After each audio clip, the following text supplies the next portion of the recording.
Okay, thank you. You're all set. Okay.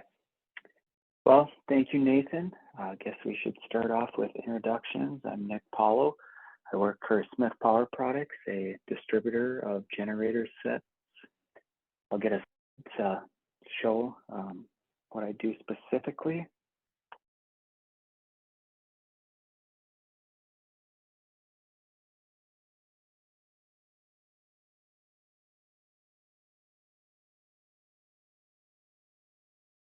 All right, here we go. So I work as a business development engineer. So what does that actually mean? I'm responsible for engineering support in our 5-state territory. We're a distributor of NTU Rolls-Royce generator sets. I work in Utah, Nevada, Idaho, Colorado, and New Mexico. So I work with consulting specifying engineers that work on design of generator set systems, whether that be wastewater facilities, um, hospitals, data centers, hotels, commercial buildings. I've done a little bit of government facilities. Actually done a little bit of everything. Previously, I worked for MTU Rolls-Royce Corporate, previously known as Detroit Diesel, if anyone's familiar with that brand name. Worked in design engineering, designing generator sets, a couple other different roles there. Before that, I was in I have a bachelor's of science mechanical engineering. I went to business school for my master's and also have a professional engineering license. So enough about me. Let's get on to the technical portion of today's presentation. And I'm assuming I'm the last presentation of the day today. So feel free to ask any questions you like. Let's keep this interactive. I don't want this to be death by PowerPoint. Don't want anybody falling asleep. So if you have any comments, any stories, I'd love to hear them so we can keep this interactive throughout the slides. So we'll start out, proper application is very important. So I like that bottom right-hand corner. We got a Tesla and we have a generator hooked up to it. That would probably be me if I have a Tesla. I'm usually driving around my car and my low fuel light is beeping at me because I always forget to fill it up. If I had an electric car, I'd probably forget and it would run out of power and I'd probably have to keep a generator in the trunk or something like that. I'm not really sure what I would do. But at the top right hand, that's also quite funny. You have an electric lawnmower and then you have a generator in a wheelbarrow behind it. I don't think anyone would probably do that, especially in today's day where we have these new electric mowers where you have batteries on them. You can go buy one from Home Depot. And then we have the car on the left-hand side that has an air conditioning unit in it and the generator sets on the back. That just doesn't seem too economical or that they've selected the right equipment for the correct application. So let's begin talking about generator set applications and codes. We only have a couple hours today, so we're just going to really scratch the surface. And ultimately depends what type of application are we talking about. Are we talking about a, government base? Are we talking about something simple like maybe a hotel we stay at in our travels?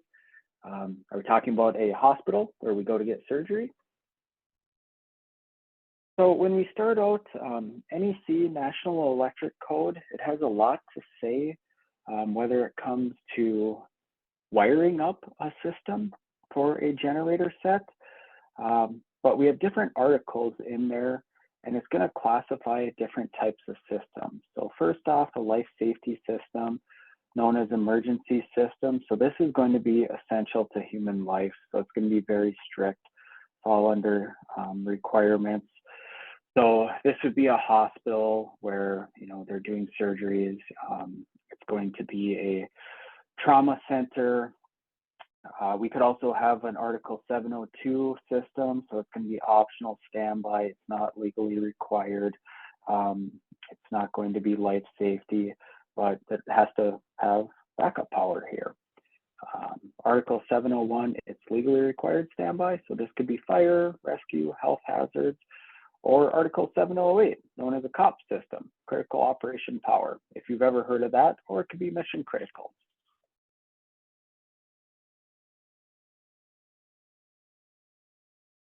So next, NEC is connected to NFPA 110. So in my day-to-day job, I'm in NEC 700, 701, 702, but also NFPA 110.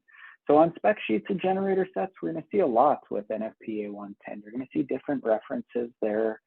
For further information about emergency standby generator sets, you can look through NFPA 110, and that's where we get our standards for these emergency and standby power systems. So we need to start out with the definition that NFPA talks about, an EPSS, an emergency power supply system. So what this means is it's just a complete system. Anything from the conductors, so the wire, and the disconnecting means, so maybe a circuit breaker, the overcurrent protected device, could be the transfer switches, could be the generator set in there. Anything that ties that whole system together that's able to provide power and be able to distribute the power throughout the system. It also has a class in there. So the class defines the minimum runtime in hours without being refueled. And then it also has a type that defines the time to restore the actual power. So what's the different examples of these? So for the class, you could have something like 5 minutes. You're not really going to have a generator that runs for 5 minutes or 15 minutes. This is going to be more of an example of a UPS. There's some doorbell in the background. I'm not sure who has that on their end. Not sure what's going on there. Maybe the individual could mute their end with the doorbell. All done. I got it taken care of. Sorry about that. Oh, okay, wonderful. But then there could be a 2-hour, 6-hour, 48-hour class. Once you start to get up into like that 8-hour, 12-hour, 48 hours, that's more that comes along to a generator set. Like for generators, I'm seeing 8 hours, 12 hours, 48 hours of runtime, or you could have a different hours that's going to be specified by the code, the application, or the authority having jurisdiction. But when it comes down to a type, it could be a type U, so that means uninterruptible. So you'd have to have a UPS. So this static UPS. You could have some type of battery system, a flywheel, a mechanical UPS. You could have type 10.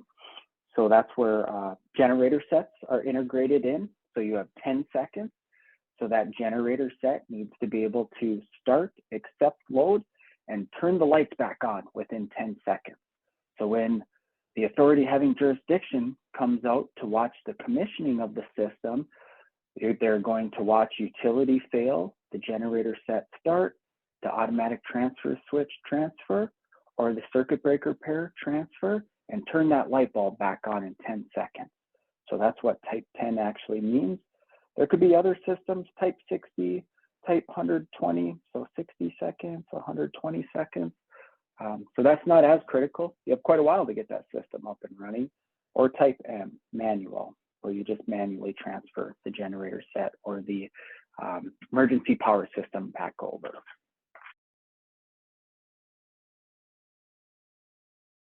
So there's also levels defined in NFPA 110. So usually generator sets for standby applications and life safety applications are going to be labeled for level 1.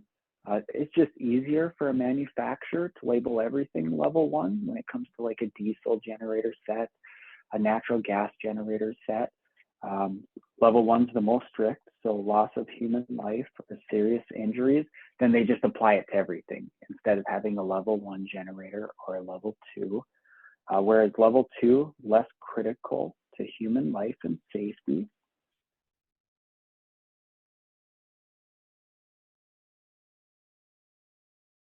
So speaking of different energy sources, we can have diesel generator sets, we can have natural gas generator sets, we could have liquid petroleum. So when we think of that, we could have gasoline, we can have diesel, liquefied petroleum, that's going to be LP. So maybe your house that you live at, you have an LP tank outside, so it's a big cylinder. and you have to have an LP truck come fill it up. Maybe you have synthetic gas. Maybe you have natural gas. So natural gas is very simple. Like I live in the city in Minneapolis, and it's very simple. They just send me a bill every month, and I'm connected right up to the main for natural gas. If you're doing a generator set that's a bit more out in the country, you might not have that feed of natural gas if you want to run on that. So you have to run an LP and have an LP tank. So you have to store LP. And sometimes customers don't like to store LP. We're going to talk more about natural gas and diesel towards maybe the middle, towards the end of the presentation, what's better, why one customer might prefer one over the other. But when it comes to using natural gas, the AHJ, the authority having jurisdiction, has to actually approve it. So my background, I've lived in different areas of the country, DC, out by New York, Denver, and I've seen these trends happen. So after there's been like a superstorm out in New York, natural gas got very popular because it was very difficult to get diesel in the city. So customers wanted natural gas. So everything was, let's get natural gas, let's get natural gas. But then engineers started to think, well, what if that natural gas feed was ever cut? Or what if it was interrupted? Or what if there was an issue? What if there was a break in it and then we couldn't get natural gas? Well, that could be a problem. And then authorities having jurisdiction, they weren't willing to approve that natural gas without a letter from the local utility stating that was an uninterruptible source of power, an uninterruptible source of energy. So you look at somebody that would supply the natural gas, and then the customer would go to them and, you know, state, give me a letter that says this is an uninterruptible source of natural gas. And they said, no, I'm not going to give you that because you're a hospital.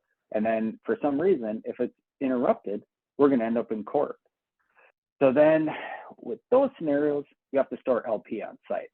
So then the customer started looking at that. Well, if we need 24 hours of LP, liquid propane, or if we need 48 hours, that becomes a challenge. Then customers start to look at diesel again. All right, so let's talk about some ratings. Now we're going to move from NFPA, the National Fire Protection Association, over to ISO, the International Standards Organization.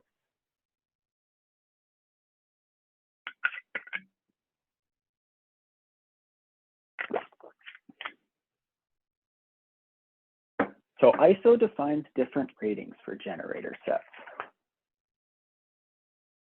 So they have a variety of ratings. Probably in the United States, the most common is emergency standby. So we just have it abbreviated, ESP for short. And in ISO, they describe the load type. So the load type for emergency standby is variable, which that's great. Because if we start to think about the different loads on an emergency standby generator, we could have a fire pump on it. So a fire pump would have a bunch of inrush to be able to start that fire pump because the motor across the line has inrush. It could also have other pumps. Maybe it has other motor, elevator, or an air conditioner on there too. Operational hours per year, we probably want to design for somewhere around 200 hours a year for an occasional outage and maintenance and testing. Load factor, well, we don't want to design these to run at 100% load. So design for somewhere around 70%. That's what ISO recommends, but it doesn't have any overload capability. We don't want to run these above their rating or capacity. So this is all ISO's recommendations. What a manufacturer chooses to do, that's up to them. They can rate their products differently than ISO.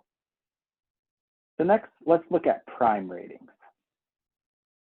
So has anyone heard of a prime rating before?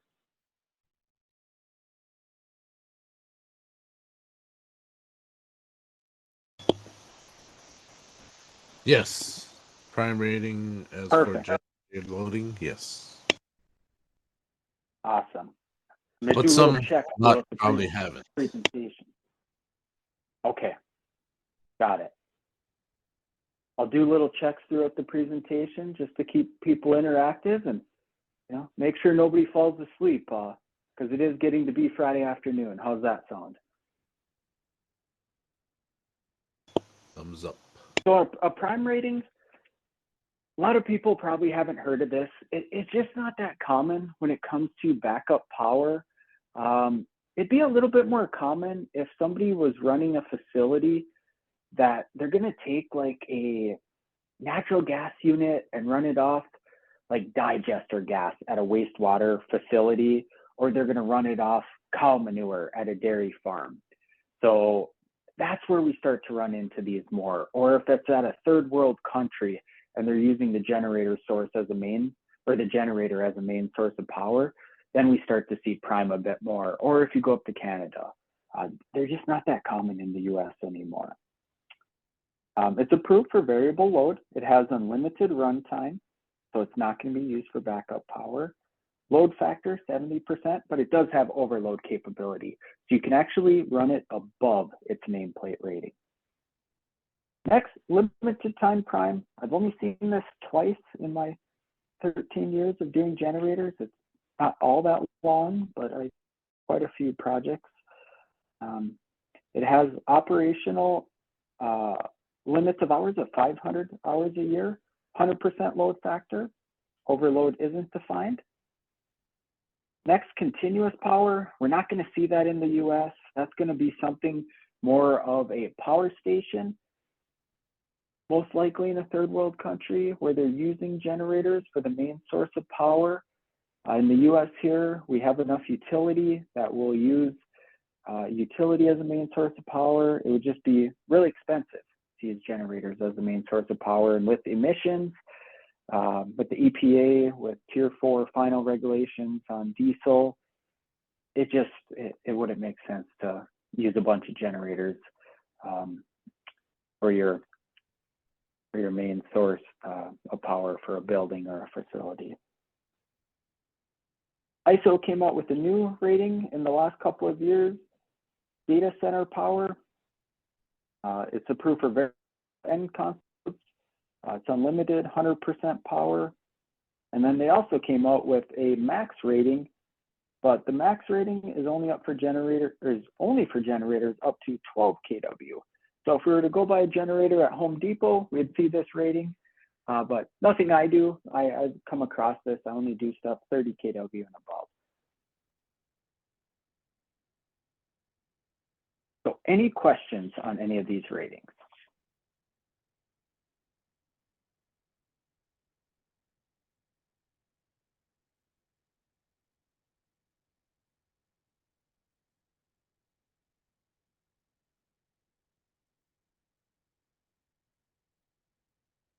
Okay, let's next talk about some applications. So the most common application that I've seen is backup power when utility fails. There's a utility outage due to a transformer blows up, due to bad weather, and the lights go out in the building. The generator set needs to start, rated speed and voltage, the ATS transfers, and then the lights come back on. But some other applications could be peak shaving, where the generator set is tied into a utility program, where the generator needs to start whenever the utility program sends them a signal, gives them a call, and says, at 4 p.m., we need you to shed 1,000 kW of load because the utility is getting overloaded. They're getting maxed out. So then they'll start their generators. Base loading, maybe the company is in a program where they start a natural gas unit to provide power for a week when they're running a specific application at their facility. And they have this natural gas unit that is very efficient to run, and they have that tied into their operation. Zero import, zero export. They could have a generator set tied in with some batteries, tied in with some type of microgrid where they're just running behind the meter and trying to run their facility more efficiently. Another type of rating could be a mission critical rating for data centers, where they have a specific rating from the generator set supplier. Could be, from MTU, Caterpillar, Cummins, one of the other brands out there, that it's a specific manufacturer rating that they need per the client's request.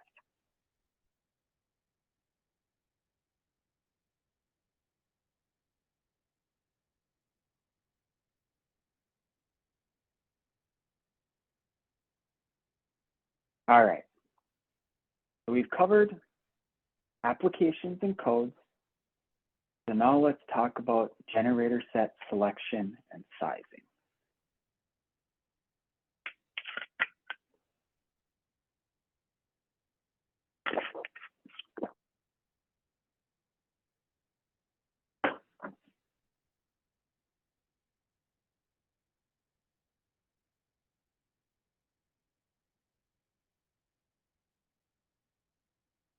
So a lot of my day-to-day job that I do is working with consulting specifying engineers. And when we start out with any project, I'm going to ask the engineer, what's the voltage of the project? Do we have an idea of the kW rating of it? Is the generator set going indoors or outdoors? And what fuel source do you run off of? That's going to give us a good idea of where to start with the project. Once we have the kW, we can also define the kVA. So in this EGSA course, it's an advanced course. So if we go back a little bit in some of our skills, once we have kW, we can relate that to kVA. So generator sets, I guess I should call them, are rated at 0.8 power factor. So we can take our kW and we can correct that to kVA by using our 0.8 power factor. We can talk about our temperature rise on the alternators itself. There's a course on alternators, and alternators are rated per NEMA MG1. So we can tie that in together here from the alternator course.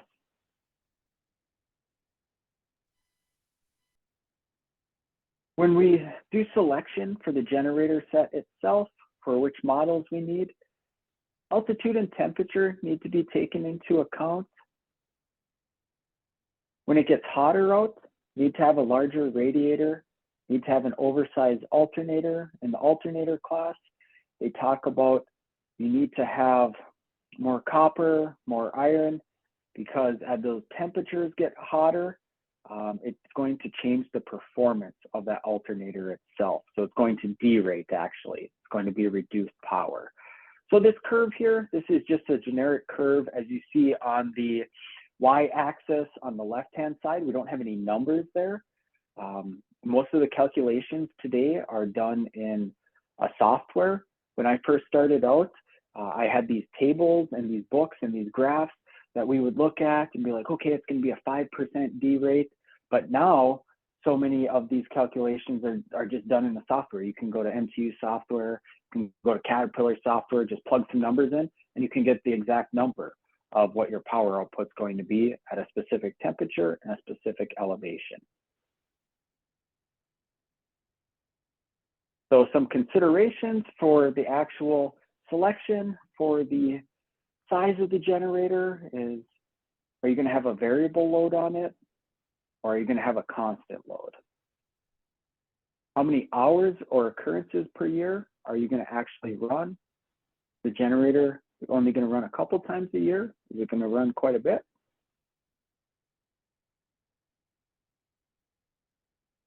Any durability requirements? I think that ties into how many times a year is it going to run. The average load factor, that goes right back to those ISO recommendations. Are we planning to run at that 70% recommended load factor? All load factor is the average running load divided by the rating of the unit. So that 70%, what that means is if you're running a 1000 kW unit at 700 kW, be a 70% load factor. Peak load factor, if you're exceeding that, you can always run a 1000 kW unit at 1000 kW. Just don't want to do it for a week at a time. Overload capability, you'd have that with your prime rating. And then also, are you going to be paralleling generators? Are you going to parallel them with utility? Are you going to parallel them with other generator sets? What type of paralleling scenarios would you be getting into? What type of controls would you need? What type of paralleling protections would you need?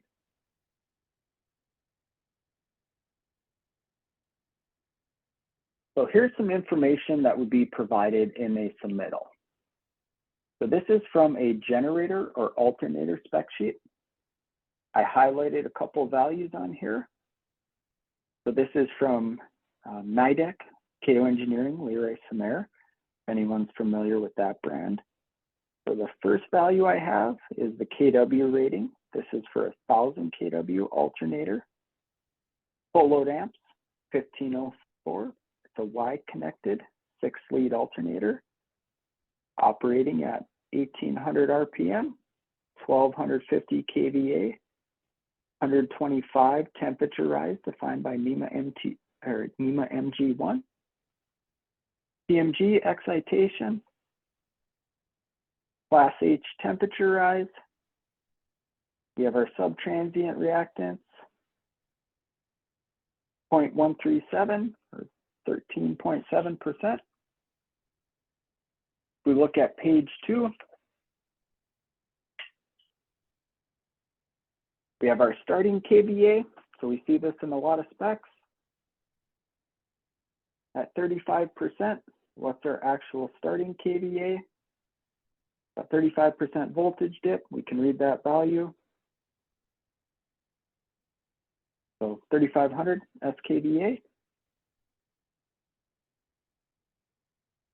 And then finally, we can take a look at our efficiency too. So our efficiency at 0.8 power factor, I've seen this in less and less specs since the generator sizing software actually takes this into account, but a lot of times submittals will ask for this to be evaluated by the engineer of record.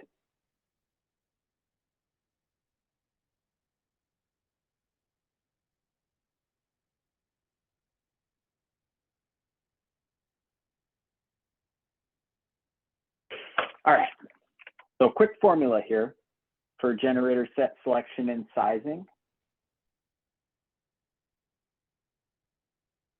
So this is how a generator is actually sized. So the horsepower load, that's going to be the actual horsepower of the engine. So if we want to calculate how big of a generator you need, you can use this formula. You can always move the 0.746 times generator efficiency. You can take that from underneath, move it to the left-hand side of the equation, multiply it out. The parasitic load, that's going to be your radiator cooling fan, all other accessories, your water pump, battery charging alternator, etc. Good thing is we don't ever have to calculate this. I used to have to do this at my old job, but we took all this data and we put it right in the generator set sizing program. So, you know, Caterpillar, Cummins, they take this all into account, put it right in their program. But if you're ever curious on how this is actually done or the actual theory behind it, this is the formula for it. So we can take the values that we have just went over, that generator efficiency from this sheet right here, determine the kW required for the generator set that we have to select.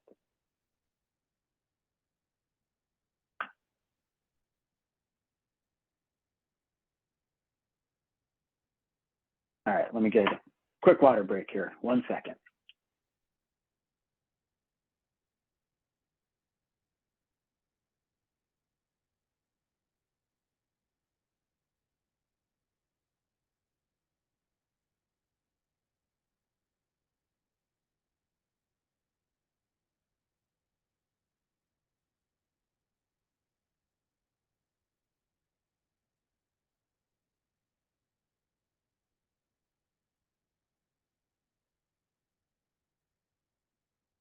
Okay, so let's look at some different loads that will affect generator sizing.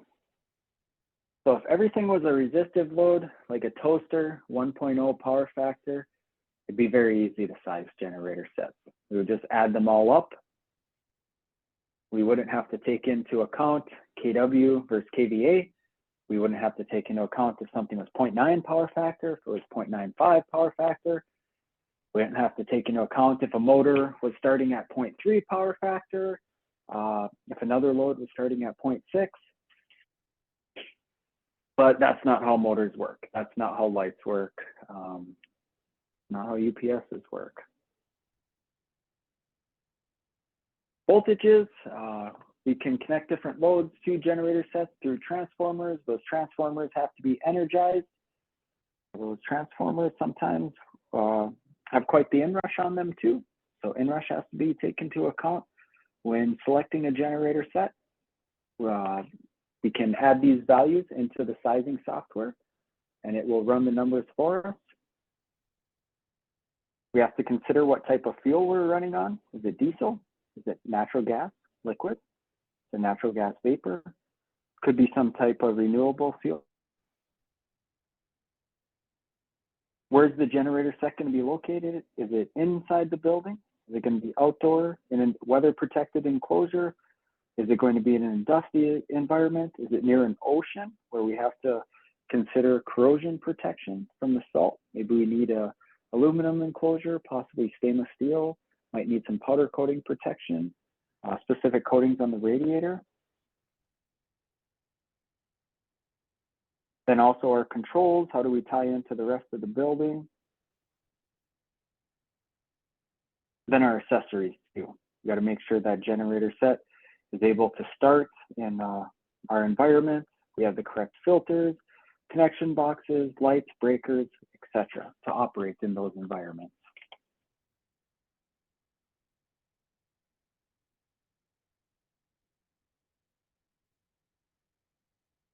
All right, so we have a motor load, we have some resistive load for heating, we have some lighting, and we have some reactive loads too. So we need some data. We need running kW, we need running kVA, we need starting kW, we need starting kVA. So for motor loads, NEMA, National Electric Manufacturers Association, they set design standards for motors. They establish a NEMA code designation that classifies the motors by the ratio of the locked rotor kVA per horsepower. Can have the starting kVA right on the nameplate. Can have a NEMA motor starting code. Generally, the small motors have a higher starting kVA than the larger motors as a ratio. So what a lot of the sizing software programs are going to have in there is they'll say like a NEMA motor code F, a NEMA motor code G, and that's going to really help define what that starting current is. Nothing we ever need to memorize or anything like that. It's just if you're ever working on a project, you'll just put in NEMA motor code F, or maybe you put in a 25 horsepower motor and it's going to default to a motor code G, and that's going to assign a certain percentage of inrush. The more inrush on a motor, the more difficult it is to start. But that's assuming it starts across the line. If it starts via VFD, VFD is much easier to start.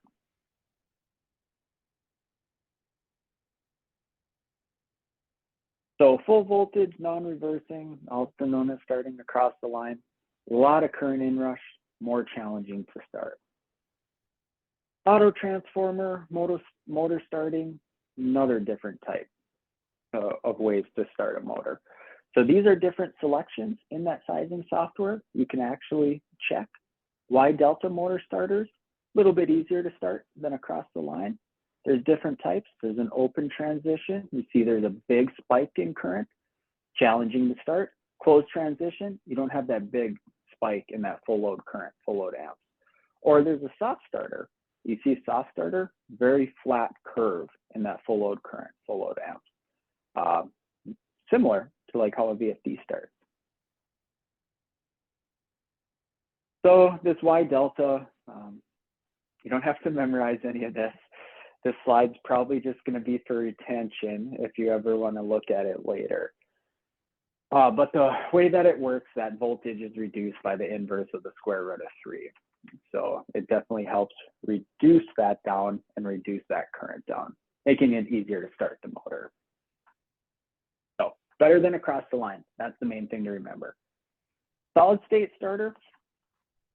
also easier to start than across the line. That's the main thing to remember here.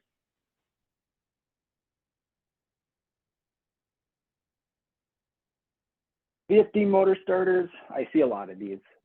They get more and more common every single year, I believe, because they get more and more cost effective, and a lot of facilities want to be efficient.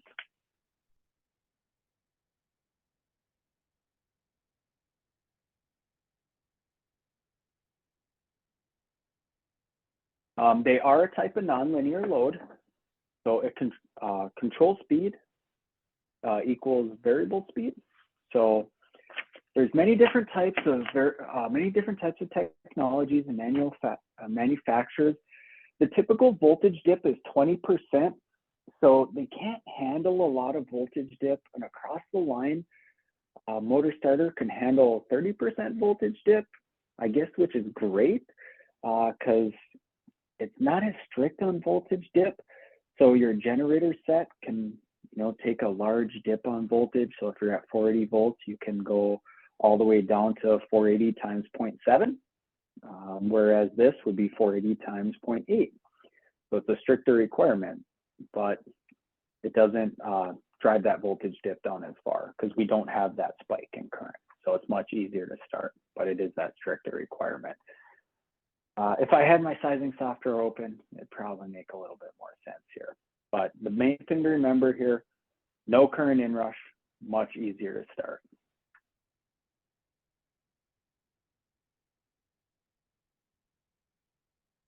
Resistive loads, so some good examples of resistive loads.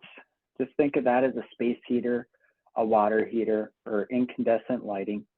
Any load with unity or 1.0 power factor. Life would be really simple if everything was resistive.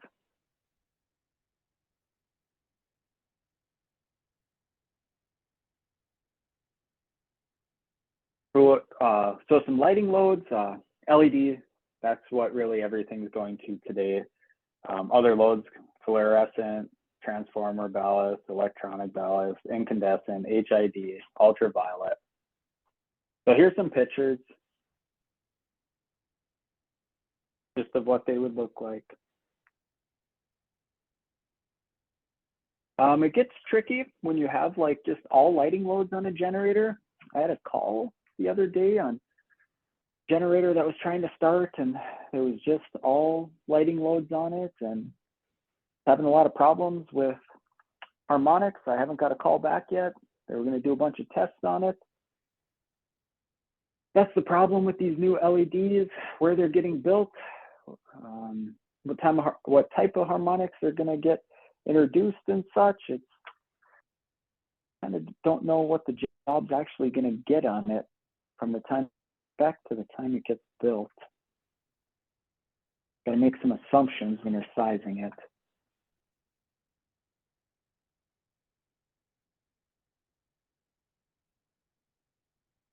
All right, so reactive loads. So some good examples would be a transformer, a UPS, an uninterruptible power supply, maybe a leading power factor. Not going to see too many leading power factors out there. Every once in a while you will. Most common is lagging power factor. So lagging power factor, inductive reactance. Only time I really see leading power factors is some unique equipment in data centers. A couple other examples here and there, but not really all that common. Some difficult to start loads. It could be a conveyor belt, could be a rock crusher, a compressor, stadium lighting, could be a large high inertia fan, could be a pump with head pressure. Ultimately, these are still just loads. I put them into my software, I get some data on them, and I just see what's required.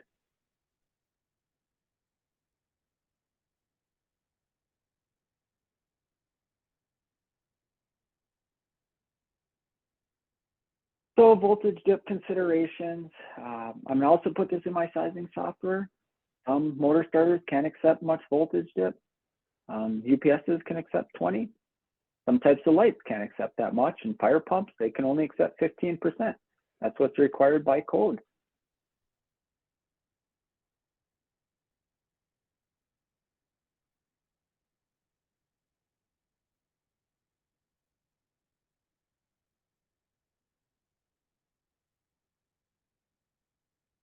Well, it talks here about having a better engine governor or voltage regulator can help in marginal situations.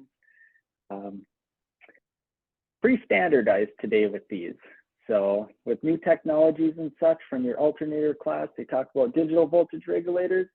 On most of your generators today, you're coming with digital voltage regulators, and most of your stuff comes with stuff on it today.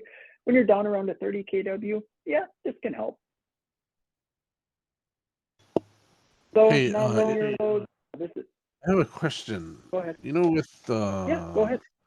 you know, where we have to oversize, or not oversize, but size the generators larger for starting current of the motors during runtime.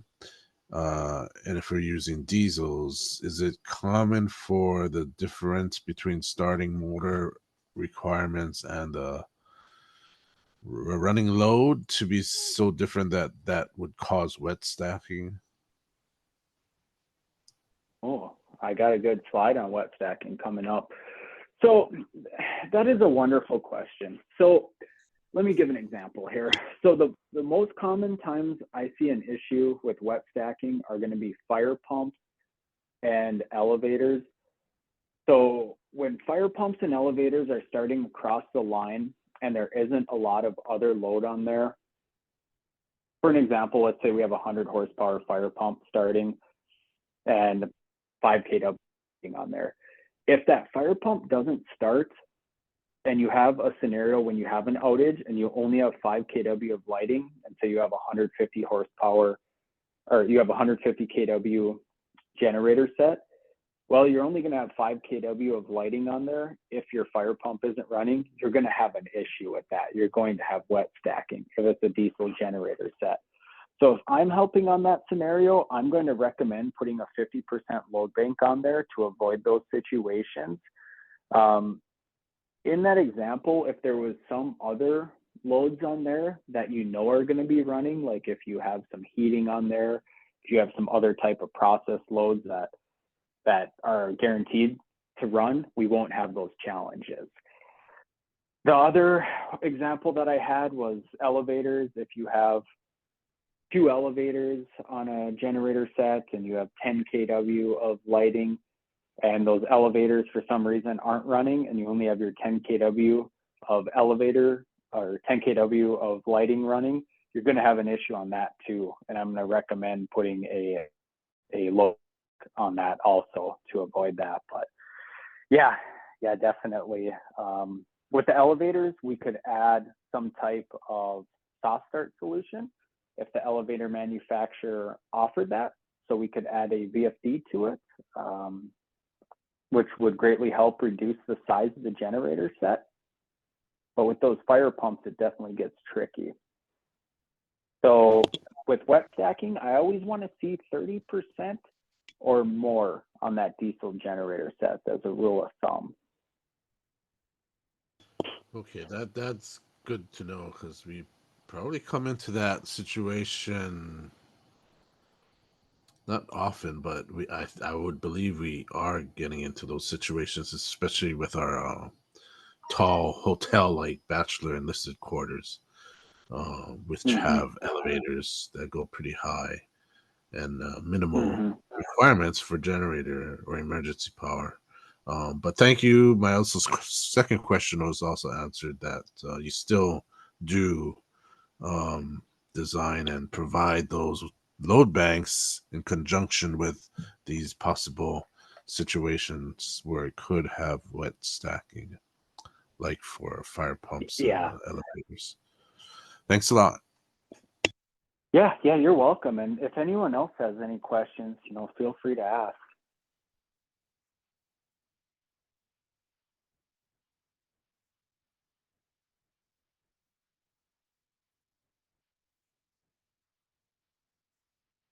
Okay, we're gonna watch a video on harmonics here.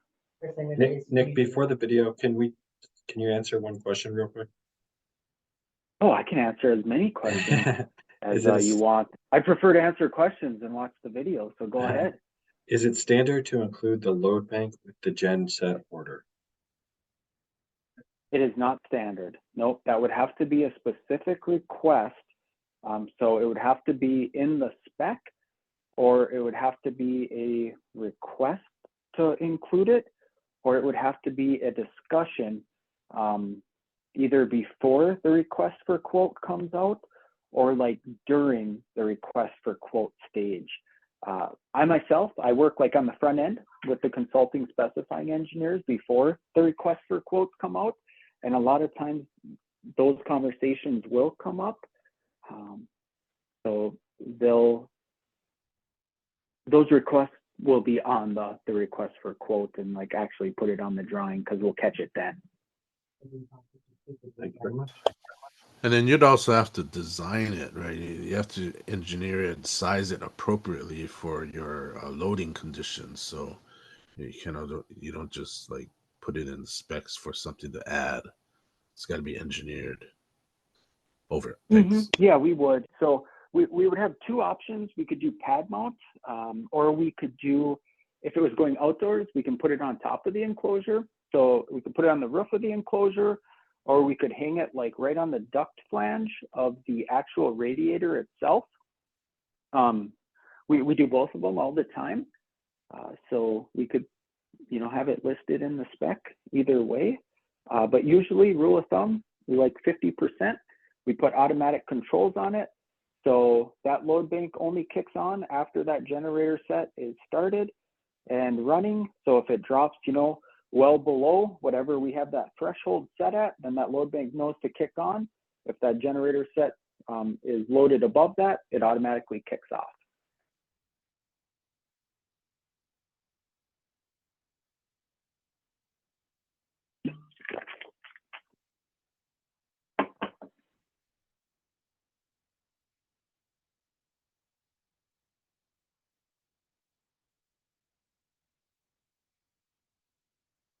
Video on harmonics isn't working.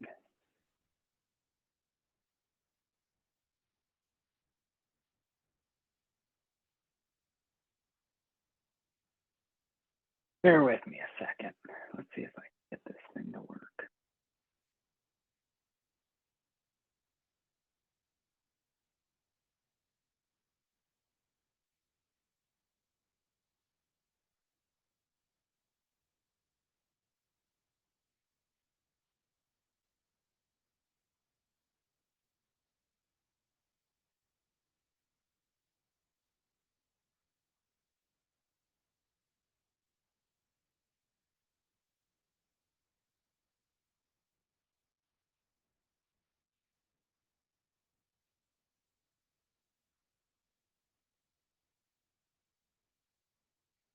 Okay, are you guys able to see the screen with the harmonics video?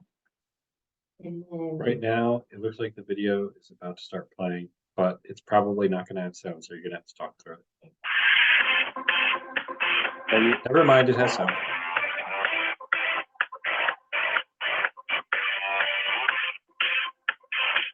Okay. So I'm gonna kind of talk through this because it has this like weird music and stuff.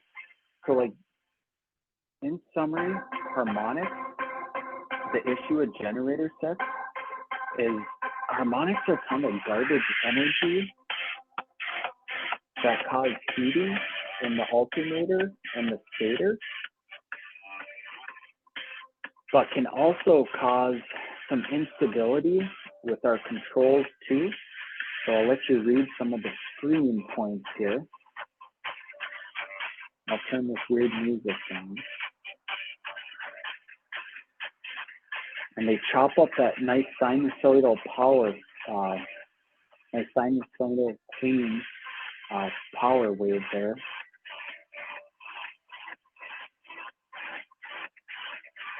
Yeah, so it shows us overheating fuses and circuit breakers and transformers.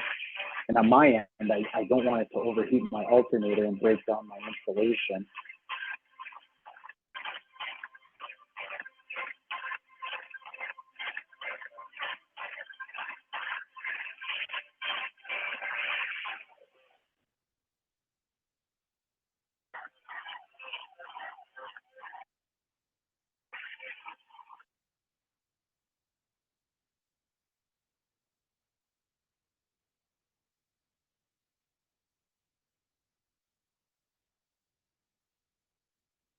A refresher on the power, or the power triangle there, power factor, kW, kVA, and kVAR.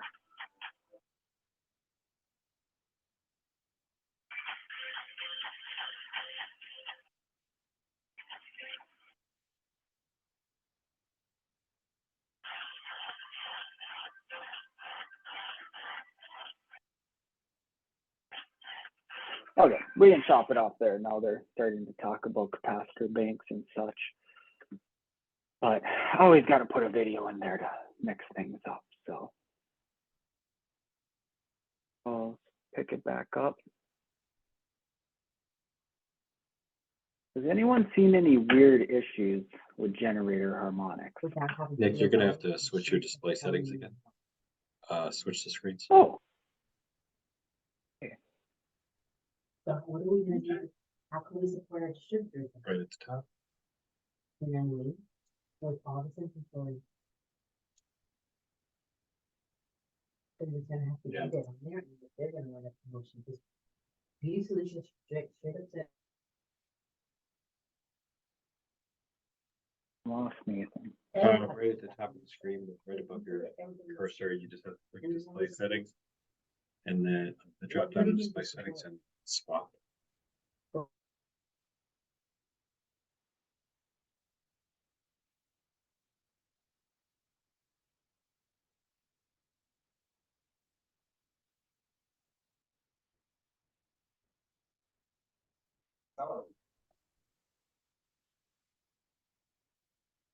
Good to get it.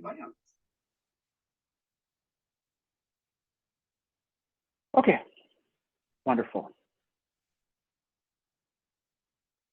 Okay, then we got a couple old school math examples, and we'll go through these. Keep in mind, like, you can do these in sizing software.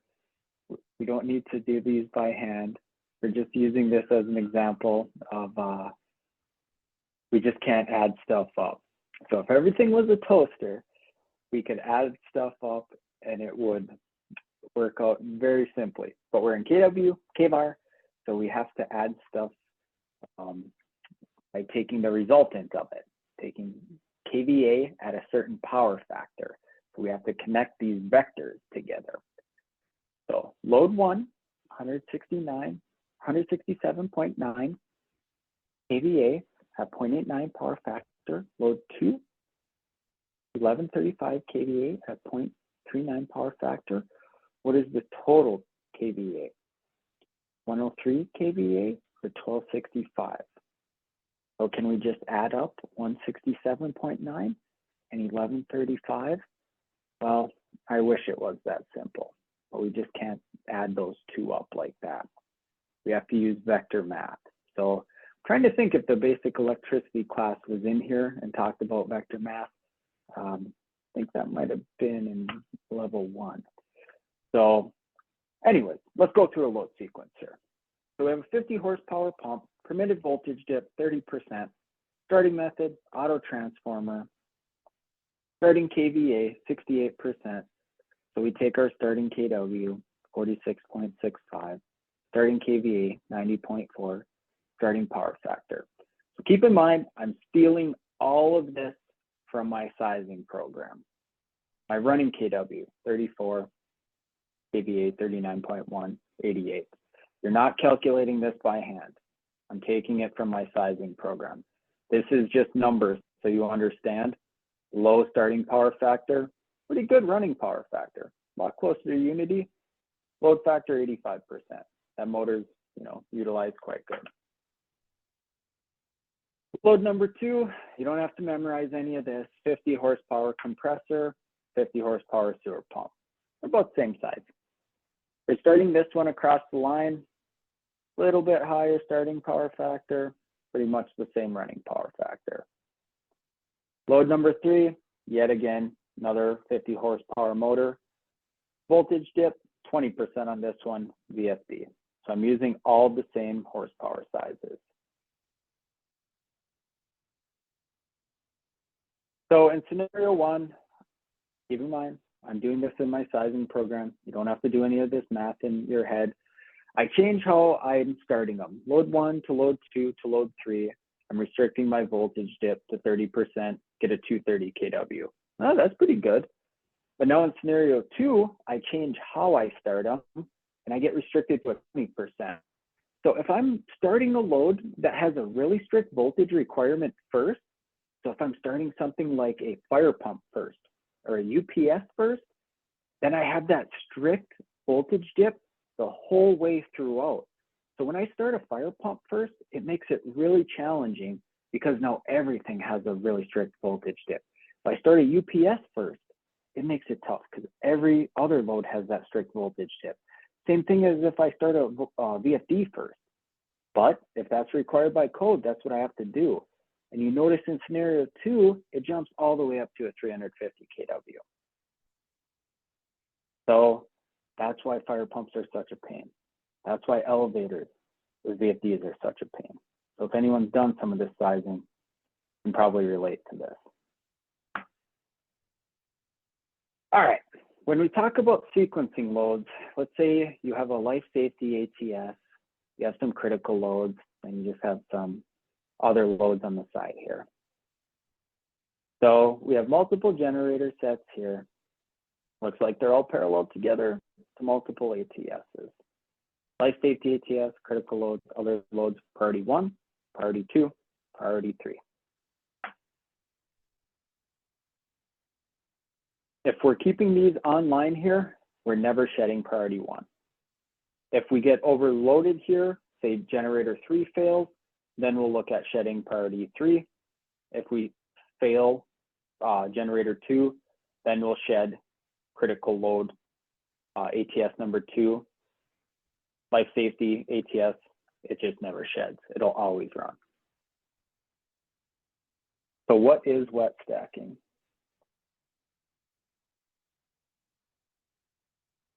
Nathan, can you give me 2 minutes just to go fill up my water? I'll be back literally in 2 minutes. Is that okay?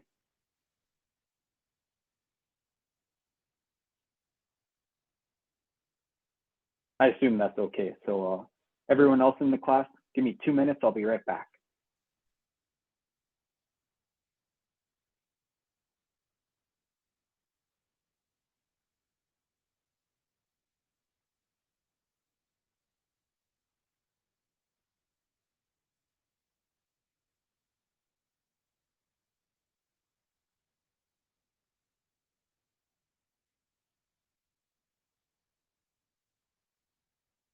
Bit about wet stacking before. Let's define it. So wet stacking in short is if a diesel engine isn't run at enough load, the hydrocarbon from the diesel fuel won't completely combust. So it starts to store a carbon-like buildup, a sludge-like deposit in the engine, and it'll start to form around the exhaust, these black soot-like deposits. So if anybody's ever had a 2-cycle, 2-stroke weed eater, or maybe snowmobile or mini bike or chainsaw or something like that, you just can't let it sit around and idle. You have to put some load on it. That would be my best way to compare it. I'll show you some pictures here. So some examples. Oh, well, first, you could get oil dilution, increased white smoke from this low load operation. And the issue is you won't get good sealing of the compression rings with this low load operation. And that's how you get this oil into the engine here and start to dilute it by getting the fuel in there. So this is pictures of what wet stacking is. So if you notice right around the flex below it on the red turbo here, that oil drool, let's use that word, that's wet stacking. The white engine here, it's a lot easier to see here, all that black silt-like deposit. Just made a real mess over it, that's wet stacking. That engine's been idled or ran at low load, so it needs to get brought up to temp. So if full load's applied, it's gonna burn all that carbon out of there and clean it up, get all the soot out. After 1 hour of full load, it's running nice and clean. So what needs to be done with these generators is they need to hire like some type of distributor, some type of maintenance personnel to bring a load bank out there, load bank, really big toaster, that is able to get that engine up to temperature to be able to burn those hydrocarbons out and get those fuel sludge-like deposits out of there. After 3 hours, barely any smoke. So here's the example. A lot of black smoke, but by the time that load banking is done, runs nice and clean. Any other questions on wet stacking? Keep in mind this doesn't happen with natural gas or LP. You can basically idle those engines. It's never good to idle an engine all the time. You want to get it up to temp for those rings to seat, but you're not going to have wet stacking with a natural gas or LP engine.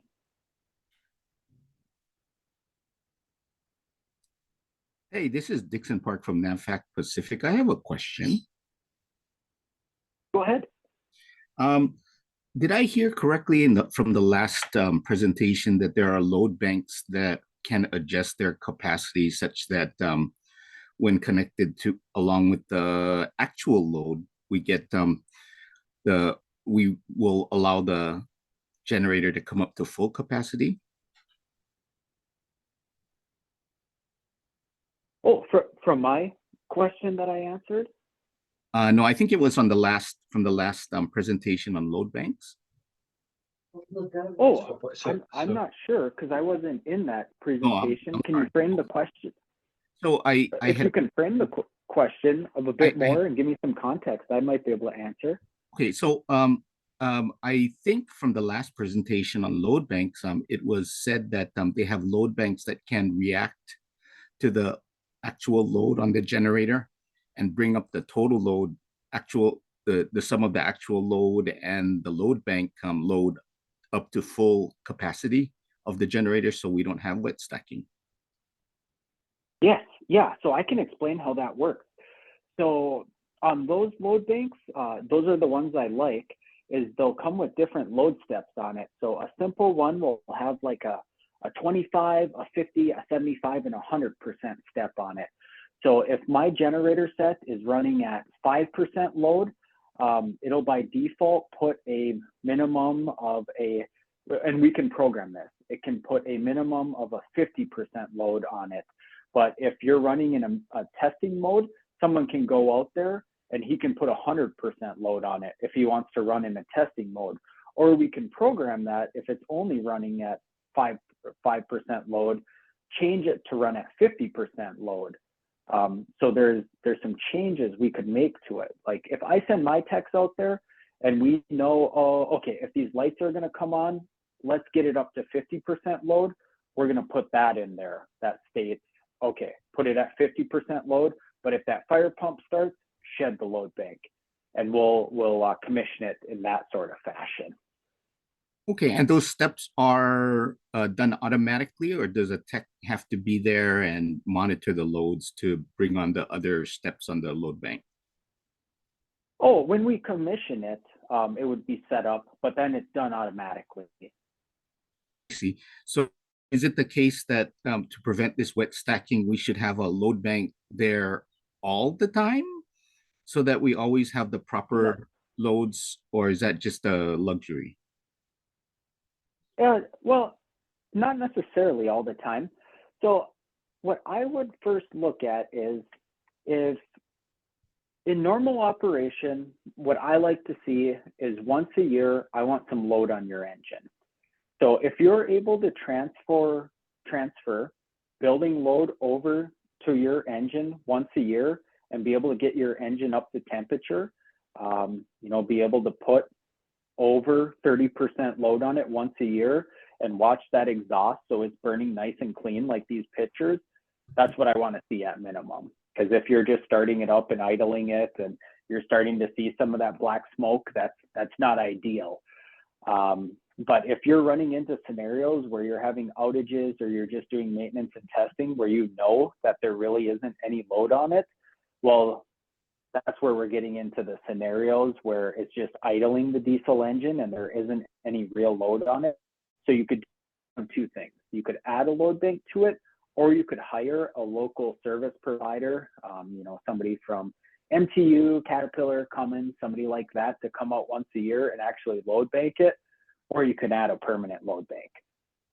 I see. Thank you. So is it the case that wet stacking is not really an issue for when let's say we have a standby generator, not legally required. We have a generator and let's say it's powering things like emergency lighting, elevators. Wet stacking is not really a problem during expected operation, but more during testing. Well, so the time wet stacking is going to be an issue is if your generator doesn't start someday. Then it's going to be an issue. Okay, so it can be as a result of anything, normal operation testing. Correct. Yeah. I see. So we would have to see that wet stacking condition first. Yeah, because if you know that, yeah, because if you know that you're testing it like once a month, once every 3 months, and you know you're only idling it, you know that you're not transferring building load onto it. Yes. Or, you know, say you test every month and you know you only idle it. Well, that's not a good scenario. You're going to want to put load on it at least once a year at a minimum. Or if you know that you've had a couple outages and it's like, well, we didn't really have much load on it because we only had the lights on it. If there's those kind of extreme circumstances, that's what would get me a bit concerned, that you might want to get a load bank out there, because that's where you would have some wet stacking on it, because wet stacking is ultimately cumulative. If it happens once or twice for 30 minutes, it wouldn't make me too worried. But if it happens every single month for 24 months, that's when we start to get concerned. Okay, thanks. One really quick question on your presentation from a little bit earlier. When you were showing those different loads and the requirements, such as 20% voltage dip, 30% voltage dip, how do you determine what that allowable voltage dip is, given your equipment? Because a lot of times, you know, when we size these things, we know that, for example, if my load is a air handling unit, you know, are we supposed to know what the allowable voltage dip for all those motor loads are? Yeah, so let me show you. This is a great question.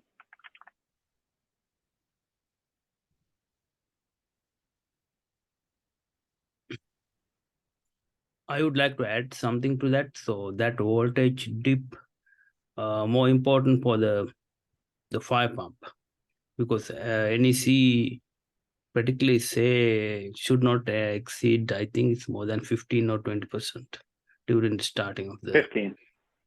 15, Oh, yeah. I see. 15. Okay, thank you. Yeah, so yeah, 15% for NEC starting on your primary method. Yeah, So, I guess that's just what makes it so tricky when I it see. comes down to fire pumps. When we get our equipment list from our, let's say, our mechanical engineer, I'm wondering then if we have to also request, I guess, an allowable voltage dip as well. Because I know in the generator sizing program, it does say allowable voltage dip. And to be honest, do we just have to guess at that, or So is there yeah, better give way me to your do it? most common type of load like what type of load is in question right now, and I'll show you what a program looks like. Okay. Well, let's say we have one of the more intermediate or bigger sizes of motors that we have inside the building is an air handling unit, right? And those are typically between 5, 7, 5, 15 horsepower.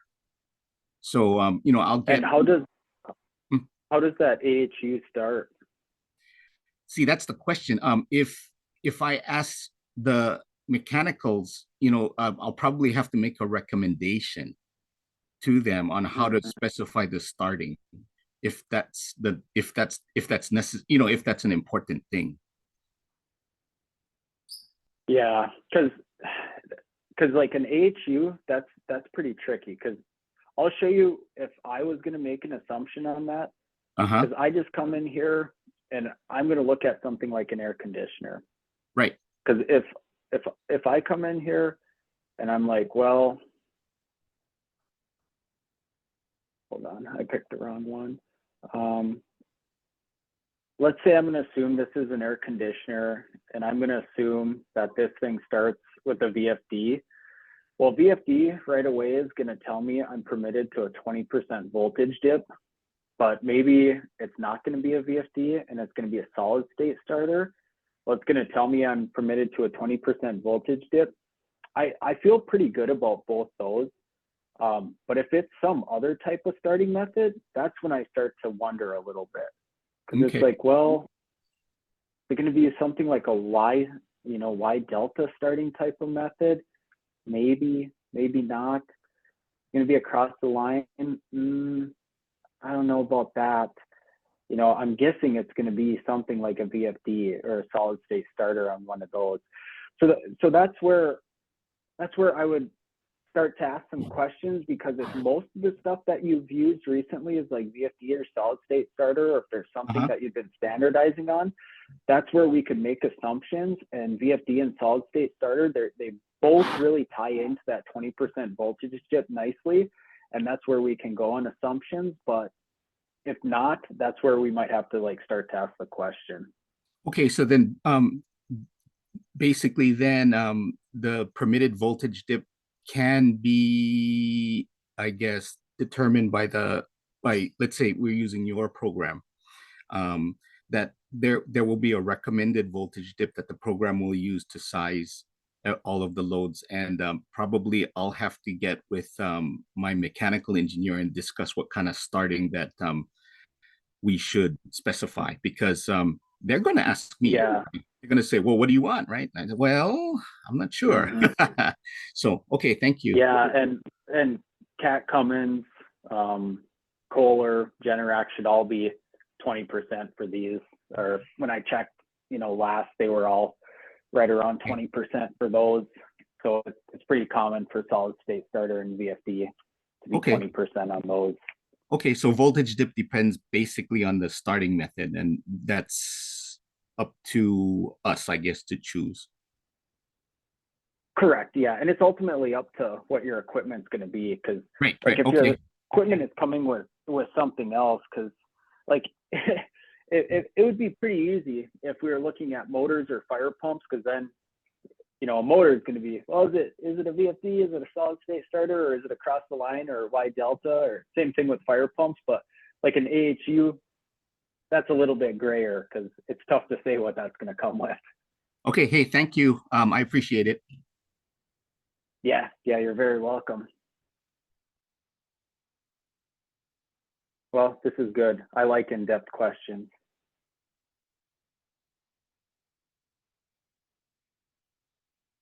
Whoops.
I think my settings should be correct.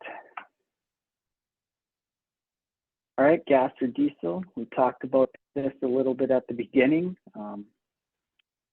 Depends a lot on what the AHJ has to say.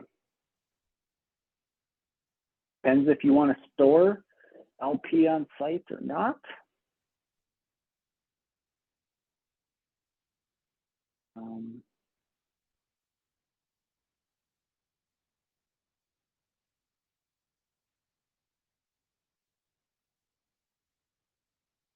I think what we didn't cover on that.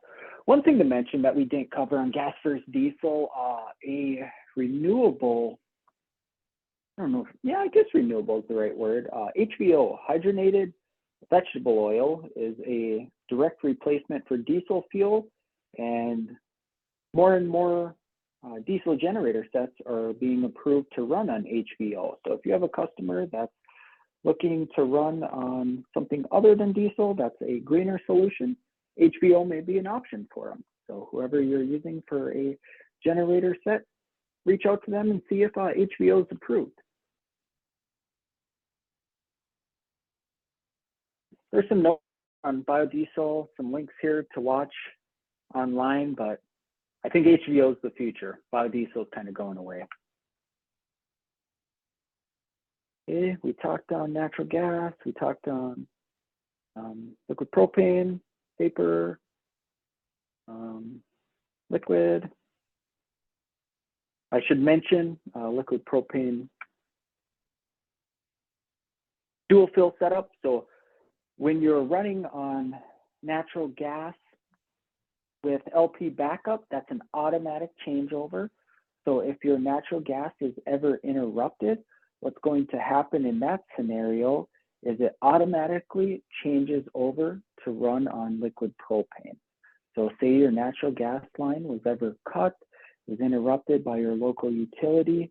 Once your feed is interrupted, there's an automatic valve solenoid on your device that it will switch over and it will run on LP, so there isn't any interruption of running your generator set for your life safety application. Installation concerns, we need to have fuel filtration for our diesel generator sets. We need to keep sediment out of our engines, just like our cars. We need to keep them running. We also need to keep water out of our diesel engines. Diesel fuel is hygroscopic. It's going to pull water into it. So these fuel water separators will spin that water out, and it's going to be drainable. So the technicians, the operators on site can drain the water out of the diesel fuel. We have a picture of a sub-base fuel tank with the diesel units. You need to store fuel on site. Day tanks, these are pretty old day tanks. Today they look more like a cube of a square or rectangular design. These are manifolded together so they can feed between one and the other, so you have a bit of redundancy. That's going to look like a newer day tank behind it, duplex pumps and controls of reliability, redundancy. You want to keep them same elevation as the engine. They can be above and below. You just got to, if you're having any pressure, you don't want to put too much pressure on the fuel pump of the engine itself. You need to be able to consider if you're able to get the fuel to the engine and then the fuel back to the day tank itself, or if you're pumping all the way back to the main tank with that hot fuel. So here's a diagram here of how it feeds to the sub-base day tank, which would be considered, well, I guess considered the day tank right there. It's just acting as the sub-base tank underneath the generator set. Then the hot fuel can feed back to the main tank outdoors to cool down. A lot of times on these newer diesel engines, the injectors are being cooled by extra diesel fuel flowing through them, and that hot fuel is returned back outside to the main tank so it can cool down there, and you're able to avoid having a separate fuel cooler on the radiator itself. a diagram of having a tank above the generator set. You can also have tanks below the generator set. Just have to have the pumps in the right place. Picture of a day tank. I've done a lot of these recently. You're doing an indoor application. You want one of these right next to the generator set. You want to have enough runtime to be able to have fuel in the building in case you have an issue. That way your technicians could run over, fix the day tank, hopefully in time to be able to get it working and pumping fuel back inside the facility.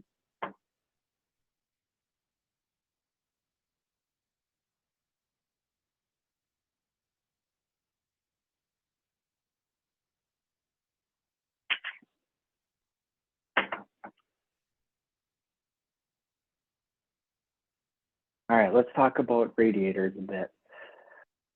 So on the radiators for the generator set, it has to remove the heat, much like our cars. That engine gets hot, especially when there's a load on it. Need to be able to remove the heat out of it to keep that engine at a good operating temperature. If the ambient temperature is warmer, you might need a different radiator on it. So a unit that's operating in Minnesota might have a different radiator than a unit that's operating in Phoenix. Could have a remote radiator. Remote radiators get pretty challenging at times. Might have to have specific check valves, specific pumps. Need to bring power to the pumps. Those need to be on the emergency circuit. Might need a little bit of engineering involved in this to make sure it functions properly.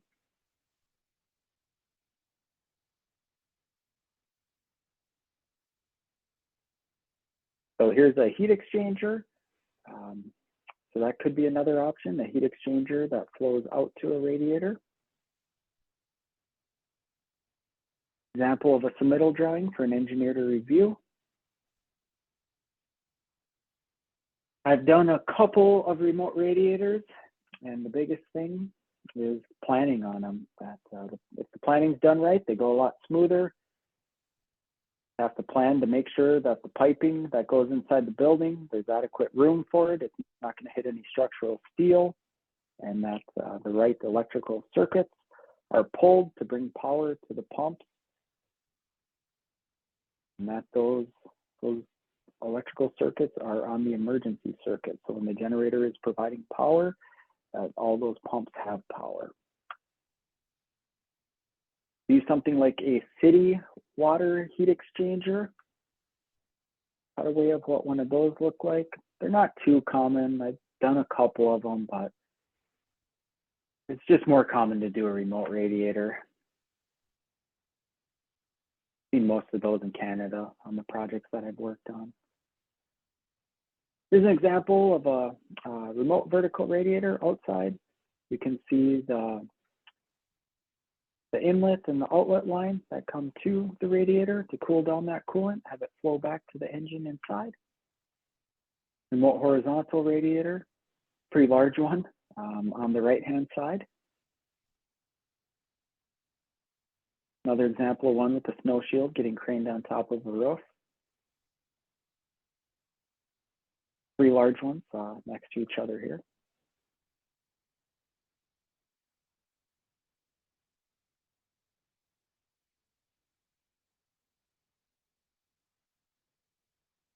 The radiator controls, it's always good to define.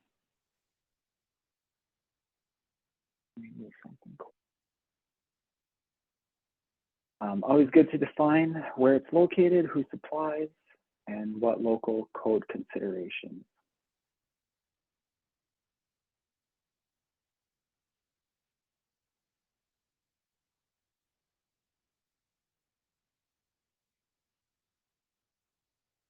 Ventilation, if the unit is outside, it's pretty straightforward, like that picture that I showed before, where that unit is outside in an enclosure, it's very straightforward. The diesel fuel tank is below it. It's in a weatherproof enclosure, and it's sitting on a pad. Once you put a unit inside, whether it's ground level, you have to bring fuel into it, you have to feed it to a day tank. You need to get cool air in, ambient air and then you have to get the hot air out, it becomes a lot more challenging. So you need that cool air for combustion air, you have to get that radiated heat out, you have to have louvers and dampers to control that air coming in, you have to keep rain out, you have to keep snow out, you have to tie the controls in with the rest of the building. Unit mounted radiator might be the most simple solution on it. Remote radiators definitely can get tricky. If you have a remote radiator in the building, or if you have a remote radiator in your application where you put it outside of the building, you're going to have a small fan of some type to remove heat in that room to get it out, keep your natural airflow moving so the room doesn't increase in temperature and start to overheat the engine and the alternator end in there. Set the sprinklers off or something like that. Heat sources, that engine's going to reject heat, that generator is going to reject heat.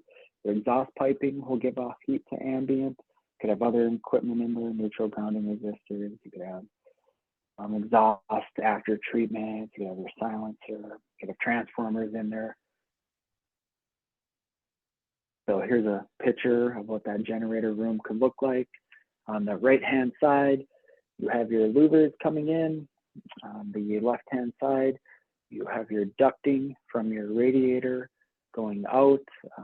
You have a flexible connection from your radiator ducting, so you're not cracking with cyclic fatigue. From your actual engine outlet up to your silencer, that's going to be a flexible exhaust bellows. Your silencer is hung from the roof, and then you have piping from your silencer to the exterior wall. So you have to get the exhaust out of your room, and then the engine radiated. What word am I using here? You need to get the radiator heat, the engine radiated heat out also, and duct that out there too. Get that out to the environment. So our second picture here, that's where we have a remote radiator. It's going somewhere else. We're not able to see it. We have the small room, or we have the small fan in the top left-hand corner of the room. So that is going to naturally pull the air across the generator set and up and out of the top left-hand corner of the building. So it'll pull it across the alternator itself and across the engine to get the heat out of there. So here's a picture of our louver. So it's going to keep rain out, it's going to keep snow out. Put some bird screen on there to keep birds and mice out. Here's a picture of a damper. So those will close, keep any dust out. Probably want those spring charge open. Louver damper sizing. This will account for the free area to account for actually how much air is going to get in there, because those aren't just wide open spaces. They account for how much CFM is going to come through. There's a water penetration chart at certain air velocities and speeds. Water will come through. You don't want rain and snow coming through when you have electrical equipment or coming into your room.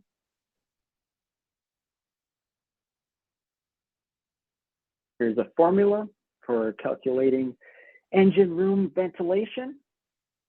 If you have any mechanical engineers, CFM, and we have heat rejected in BTUs, density of air, specific heat of air, temperature of the room in Fahrenheit, ambient temperature. I have a picture of what an exhaust louver looks like. Example of an exhaust louver. Exhaust fans with some louvers. See our remote radiators up top.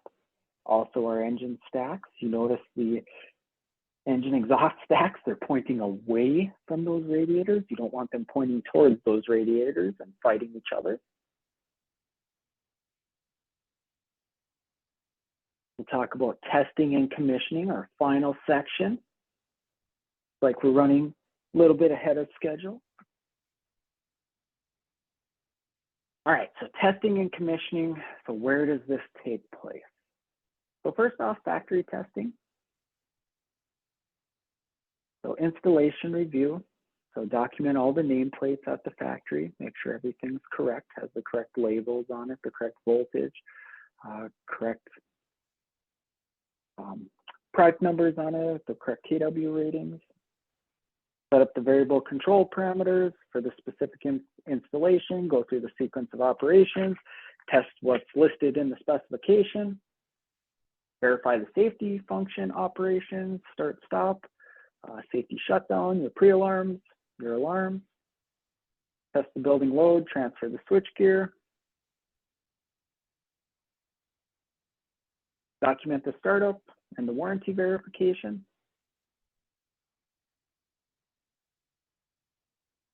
Get a service contract going.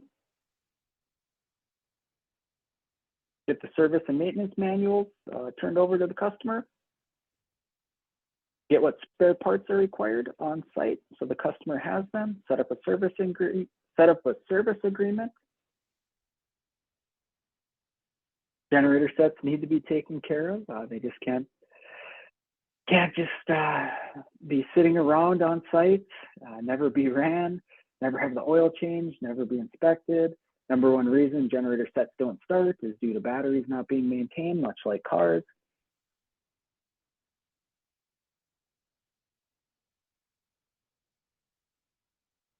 So for commissioning, manufacturer, they have commissioning. For warranty, startup, validation, documentation.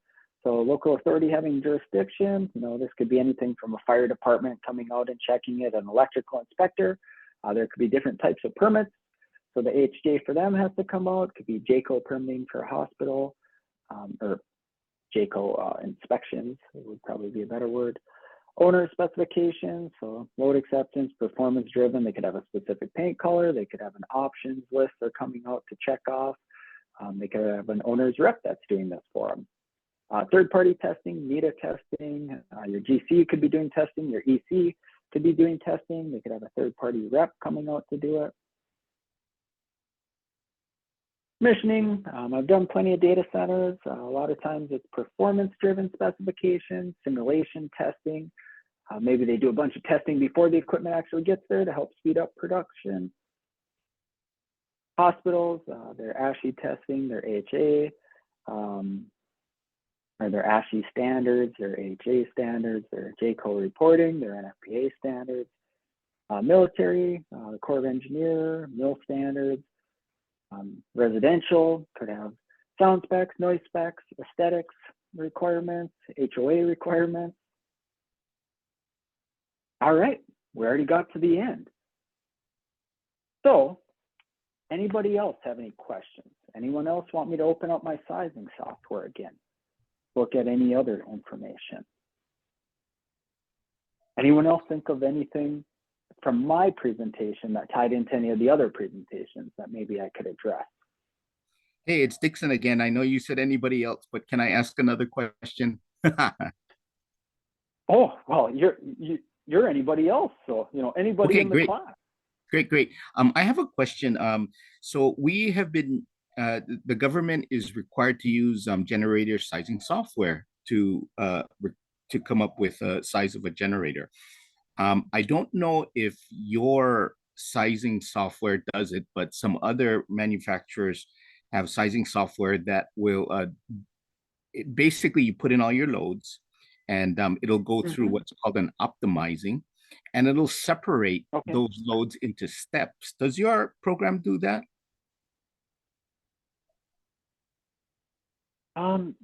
Well, here, let me show you mine.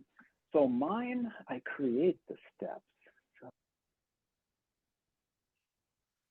My screens think back to where they were.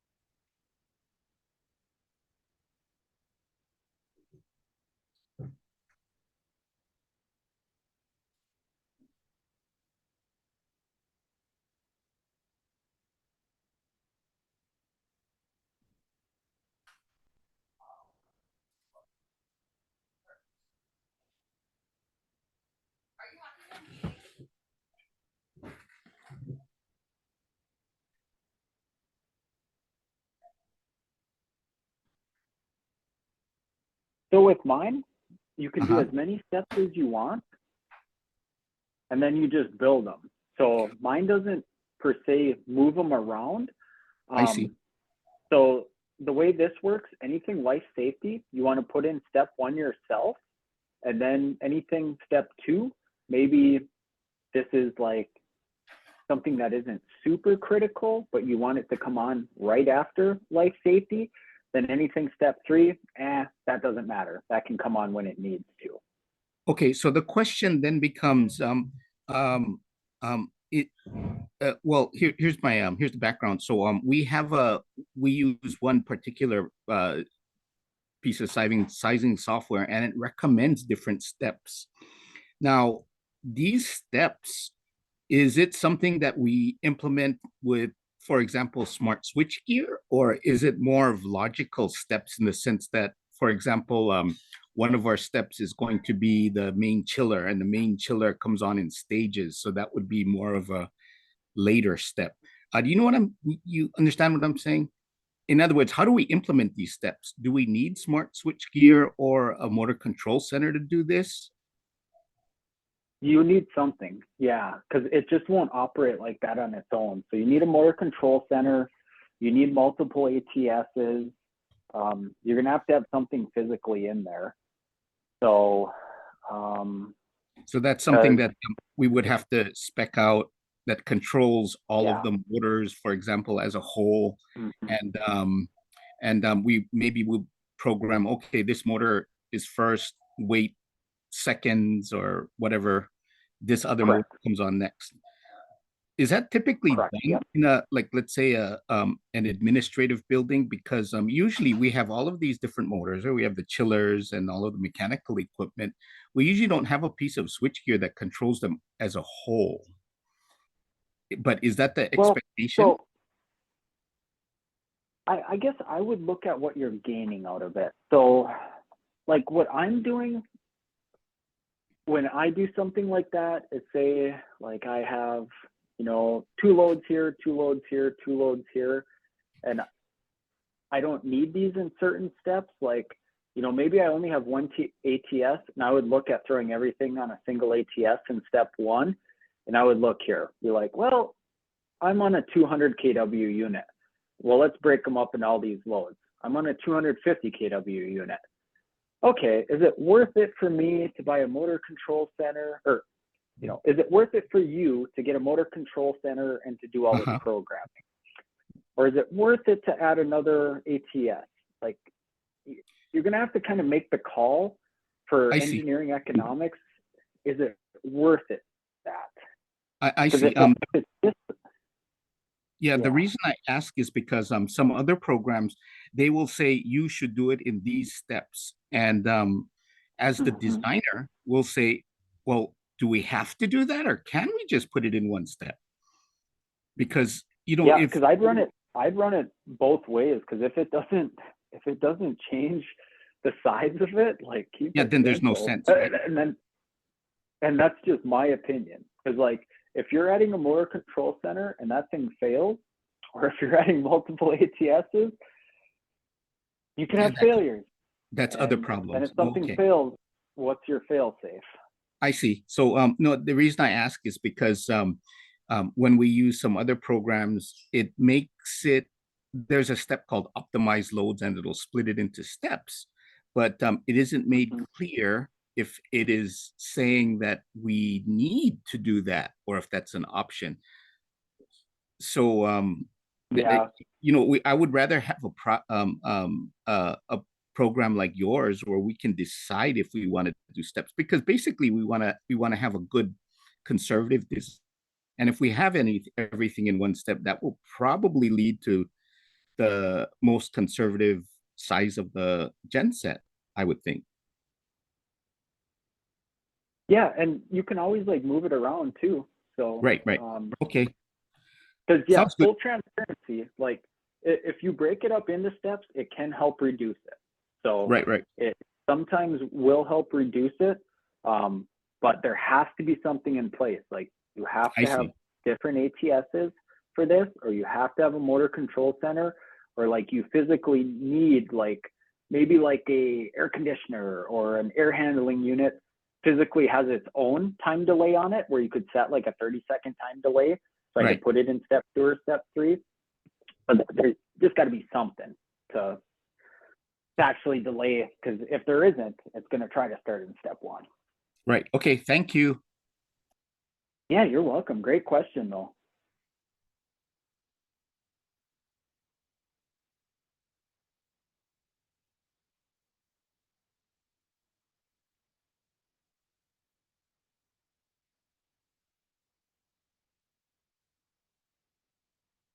All right, folks, if there's no more questions, I'm gonna go ahead and stop the recording